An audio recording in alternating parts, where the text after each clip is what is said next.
Is it time to take a break from collecting? We're going to tackle that issue and other controversial topics in this conversation. I get emails from you guys all the time saying, Heath, I'm feeling burned out. There's so much coming out. I love my physical media collection, but I feel like I'm buying out of obligation. And so much is coming out, I can't afford it. I don't have room for it. Do you feel this too? First of all, let me say to everyone that has ever asked me that, and to you watching, yes, I do feel that too.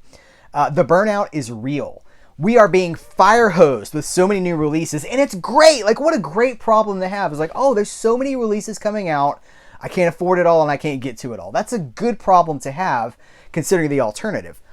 But we're living in a moment right now where people are losing faith in streaming, or we've lost faith in streaming. Listen, I don't love it, but I subscribe to multiple streaming platforms.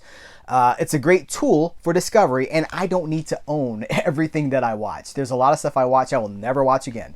But that's not a substitute. Streaming is no substitute for physical media, for the stuff that we do love and that we do want to own. So we are being served as the collector community like never before in the history of home media.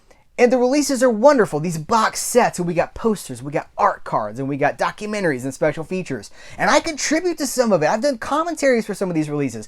It's not a complaint. It's a wonderful thing. But it's too much for anybody to tackle everything, right? We can't wrap our arms around all of it. And we're being faced with the decision to have to choose. We are hitting our limits. And it raises the question, is it okay to take a break from collecting? I think that it is okay to take a break from collecting. And anytime somebody emails me with that question, that's what I say. I say, listen, take a few months, step back, reconnect with what you love about your collection in the first place. And if you feel like you want to come back after a couple of months, step back in, maybe conservatively, don't come like, I got to catch up on the 500 releases I missed in the last 2 months. Do what works for you. You have to listen to what your brain is telling you to do. I've been thinking about this even more lately because Max Allan Collins, the wonderful writer, he's the writer behind Road to Perdition. I've been reading Max Allan Collins my whole life. He's one of my favorite writers. He writes a blog every week at maxallancollins.com. And in one of his more recent blogs, he mentions Cereal at Midnight. So, first of all, what an honor to be even mentioned as one of the... He had nice things to say about me and Cereal at Midnight. But he's talking about... It was a little bit about Barbenheimer. It was a lot about physical media. And dealing with this thing that we're talking about, which is that there's so much coming out that we love physical media because it's... it allows ownership. It has all these tangible goodies. It has documentaries, everything we talked about. But that there's a limit to what we can afford, what we can store, and that the collector nature of our brains, because if you're watching this, you probably are a collector. You probably have what we call the collector gene. It compels you. The collecting gene compels you. It compels you to want to have everything. I'm a comic book kid, right? You didn't have gaps. Like, you spent all your time trying to fill those gaps. I need number 7. Where do I find number? Like, you drive across a state line to go find an issue that you needed. That's how I'm wired. We're built for collecting and completism and all of these different things that seem fun and cool until you realize, oh, there's no way I'll ever be able to have all of this. And I fight this all the time. But one of the things that he was saying is that, like, hey guys, Cereal at Midnight gets the stuff sent to him for free. There is no financial burden. And that is mostly true. I do buy plenty of releases every single month, but a lot of what you see here with me talking about was sent for review or for whatever purpose for me to share with you. And the point of me doing a lot of spotlight videos that I do, Kino Lorber, Imprint, all the new release coverage that occupies so many of the videos on a month-by-month basis here, it's stuff that was sent for me. And I take it seriously, and I want to share the best, most informed take with you so you can make an informed purchase decision. Those videos don't exist for me to brag. If I was bragging, I've got what you see behind me extends to the wall on either side and is on two other walls. 3 of the 4 walls in this room are covered with media. if I was bragging, you'd know that. You'd see it all the time. Like, that's not the point. The point is to give you the best, most informed coverage so you can make up you can make up your mind, have the best decision for your collection, for your money. Is this worth spending my money on? And it's funny because even then people will be like, yeah, but you didn't really tell me if I should buy it or not. I'm never going to tell you if you should buy it or not. That's your money. It's your, that's your decision. And if you don't want to buy it at all, don't. I'm not encouraging you to spend your money. I'm trying to give you the tools that you need so you can make the best choice for yourself. But Max is right. I mean, there is more than we will ever be able to afford. There's and because now it's worldwide, right? It's not just a U.S. issue or a European issue or an Australian issue or a German issue. Now, collectors are being served by the whole world, right? Imprint and Viavision and Umbrella. Those are region-free releases most of the time. Turbine Media, I just talked about this in a video with Robert Meyer Burnett. He had me on his channel. We talked about, I was like, this Knight Rider release, this is from Turbine Media. It's region-free. It's Knight Rider with German and English audio, 2 full sheet posters, 2 full, full 1-sheet posters, postcards, Michael Knight's driver's license, and then, of course, the series on Blu-ray with the reunion show, like everything that came after that, like the reunion movie, and then there's 2 series after that on Blu-ray for the first time, like region-free from Germany. What? But of course it's expensive. It was like $200. It was a gift. It was my Father's Day present. There's no way. And I'm going to pull the curtain back a little bit further, if I haven't done it already enough. I make these videos at the end of every year. Like when one year ends and a new one begins, I do a video where I look back and I look forward. It's kind of like the state of the channel. And every year I'm like, wow, what an exhausting year that was. I don't see how we could have more physical media than that. Because the conversation for like 3-4 years ago was like, oh, physical media is dying. Some YouTubers still haven't cottoned on to the fact that it's actually not. And they're still running with that clickbait title.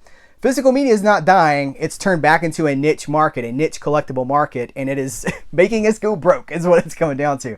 And this past year, I realized I was at my limit, that I could not cover more than I was already covering. Listen, if I'm getting 100 movies a month, which is just on average, if I'm getting 100 movies, not even counting TV shows, I guess some of them are TV shows, not only is there no way to watch all of that in a timely fashion and cover it accurately for you, there's no way to make videos about all that.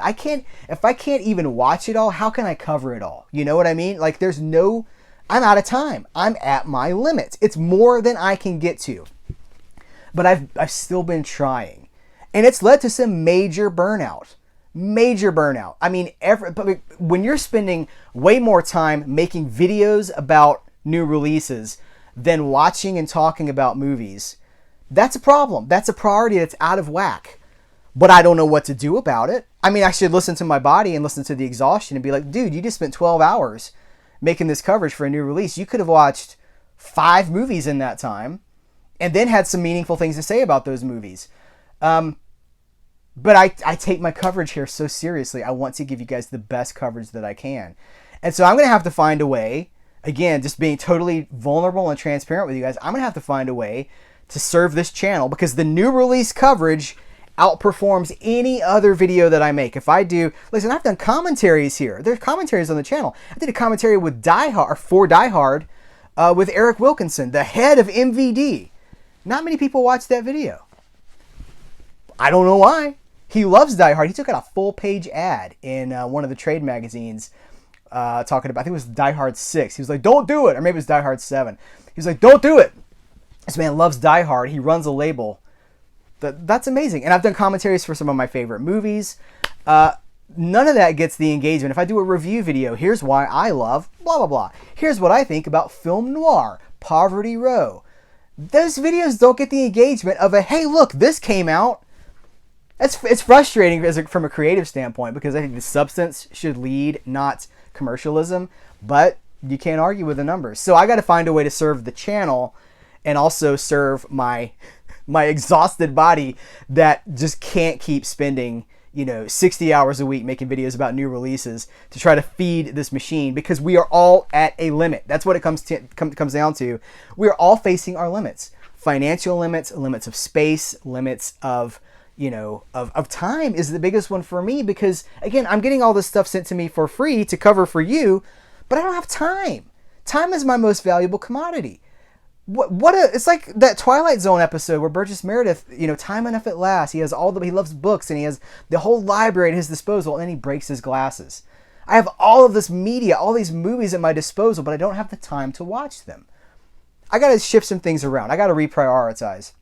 Maybe you're in the same boat. If you're thinking that maybe your collection is not bringing you joy, if you're collecting out of obligation, if new purchases or new announcements make you angry instead of happy, it's like a Jeff Fox. If new announcements make you angry, ye might be burned out on collecting. Take a break, man. Take a break. Pump the brakes. Step back. Hug a puppy. smell some fresh pancakes. I was gonna say flowers, but no, let's go with pancakes because those are great. Pancakes are better than flowers. And just rediscover what you love about collecting. And if it doesn't come back, then that tells you what you need to know, that maybe your heart wasn't in it to begin with. I think so much of collecting is about keeping up with the Joneses, which you can never do. And we all look at the channels that are I do it too, because as much as I get, and I get just about everything, I see other channels that get some things that I don't get, and I'm like, it makes me jealous. I'm like, well, what's so great about that? Why did they get that? Why didn't I get to cover that? It's that jealousy, that keeping up with the Joneses, and we can't do it, and it's destructive because it's not sustainable. It's not realistic. So, listen, this is just real talk. This is real, frank talk. I'm going to be trying to shift some things up behind the scenes here. We're in the month of August 2023 as I'm recording this video. I'm tired, guys.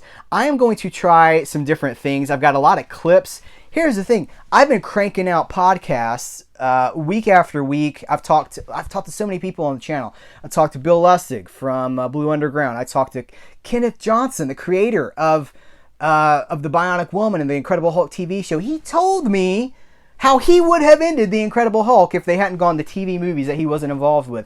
There are so many conversations. I've had Don Murphy, the producer of the Transformers franchise, and Natural Born Killers.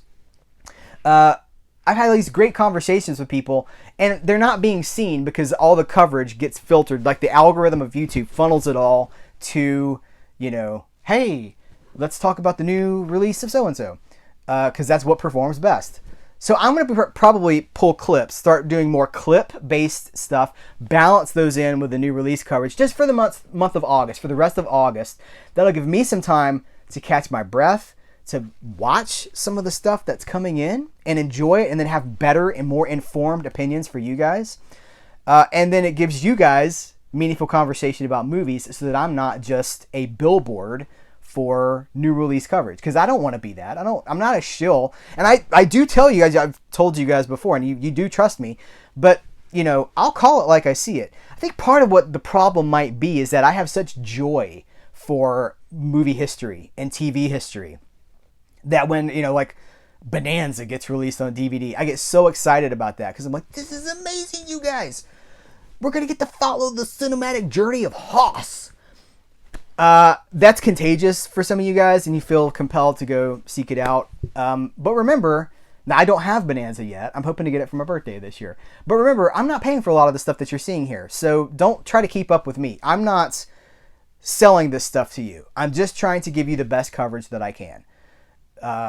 And I think my passion and my enthusiasm goes a long way to making you want to spend money. I'm sorry about that, but I hate to see when someone writes me and they say, my wallet hates you, ha ha ha. That's bad. Your wallet shouldn't hate me. You're in charge of your finances. I know it's a joke. Don't use me as an excuse to buy something. Buy what you want or don't buy it. If you don't, again, pump the brakes, take a step back. We'll check back soon on this topic. I want to know what you think about it because, again, I know for a fact a lot of us are dealing with this at this moment because how in the world can we keep up with all of this? we got to make some decisions. We got to take care of ourselves and do what's best for us ultimately. So I'm going to work on it. I know you guys are too. Let's talk about it in the comments below. I appreciate you. Take care. Till next time. I will catch you later.